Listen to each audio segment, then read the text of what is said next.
छत्तीसगढ़ दुर्ग में एक बार फिर से शिक्षा के अधिकार अधिनियम के तहत पात्र बच्चों को स्कूलों में प्रवेश न मिलने का मामला सामने आया है, जिसको लेकर आम आदमी पार्टी ने सोमवार को दुर्ग जिला शिक्षा कार्यालय पहुंच मोर्चा खोल दिया।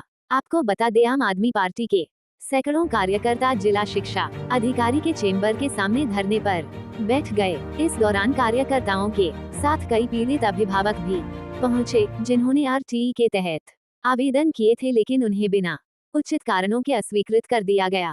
इस दौरान पार्टी के संगठन महामंत्री संजीत विश्वकर्मा ने बताया कि पात्र होने के बावजूद कई बच्चों को लॉटरी से पहले ही रिजेक्ट कर दिया गया है।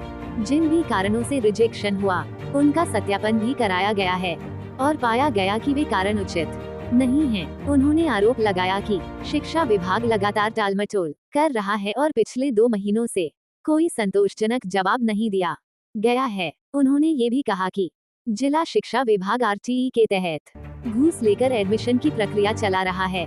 वहीं धरना प्रदर्शन के दौरान जिला शिक्षा अधिकारी अरविंद मिश्रा से जब प्रतिनिधिमंडल ने मुलाकात की, तब उन्होंने कहा कि आम आदमी पार्टी द्वारा जो शिकायतें दी गई हैं, उनकी जांच कराई जाएगी। साथ ही शिक्षा अधिकारी ने स्पष्ट किया कि जो बच्चे पात्र हैं, उन्हें जरूर प्रवेश दिलाया जाएगा और अपात्र पाए गए आवेदनों को नियम अनुसार रिजेक्ट किया जाएगा। जिसके बाद आप पार्टी ने इस पूरे घटनाक्रम से साफ है कि आरटीई की पारदर्शिता पर सवाल खड़े हो रहे हैं और शिक्षा विभाग को जवाबदेही निभानी होगी। आम आदमी पार्टी ने चेतावनी दी है कि यदि कार्रवाई नहीं की गई तो आंदोलन और तेज किया जाएगा। देखिए क्या कहा आप नेता संजीत विश्वकर्मा और जिला शिक्षा अधिकारी अरविंद मिश्रा ने। देखिए, जो आरटीई के संबंध में बच्चों के एडमिशन को लेकर यहाँ पर हम लोग 26 अप्रैल से लगातार जिला शिक्षा अधिकारी को शिकायत कर रहे हैं।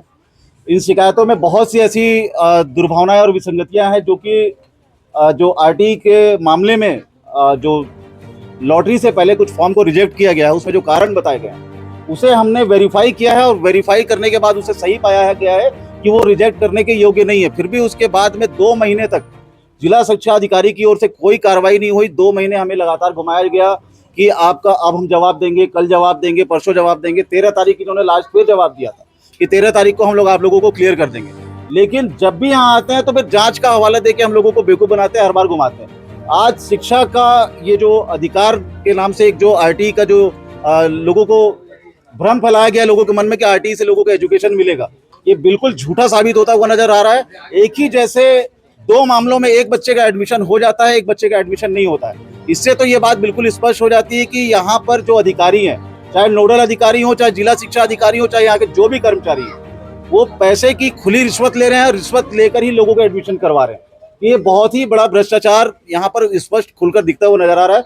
बहुत से ऐसे मामले हैं जिनमें कार्रवाई होनी चाहिए, लेकिन जिला शिक्षा अधिकारी का कभी भी जिम्मेदाराना जवाब नहीं रहता है। वो हमेशा गैर जिम्मेदाराना जवाब देते हैं कि हम जांच कर रहे हैं। तो यहाँ पे जिला शिक्षा अधिकारी की भी मिली भगत नजर आ रही है इस मामले में। इस संबंध में सबसे पहले मैं आपको स्पष्ट कर दूं कि आरटी के अंतर्गत बच्चे ऑनलाइन पंजीयन करते हैं, नोडल अधिकारी उनके दस्तावेजों का परीक्षण करके उसको अप्रूव करते हैं और राज्य कार्यालय से उसकी लॉटरी होती है। तो इस पूरी प्रक्रिया में जिला शिक्षा अधिकारी कार्यालय की कोई भूमिका नहीं है। इसलिए इस कार्यालय के द्वारा भ्रष्टाचार किए जाने की शिकायत जो है एकदम गलत बात है। अब रही बात आम आदमी पार्टी के लोगों ने यहाँ पर कुछ पालकों के साथ ये शिकायत की है कि हैबिटेशन एरिया या किसी बात को लेके गलत तरीके से प्रवेश को निरस्त किया गया है, तो हमने उनकी शिकायतों पे एक बार जांच करा दिया है। जांच रिपोर्ट हमारे सामने है। केवल वैशाली नगर नोडल अधिकारी का रिपोर्ट आना बाकी है।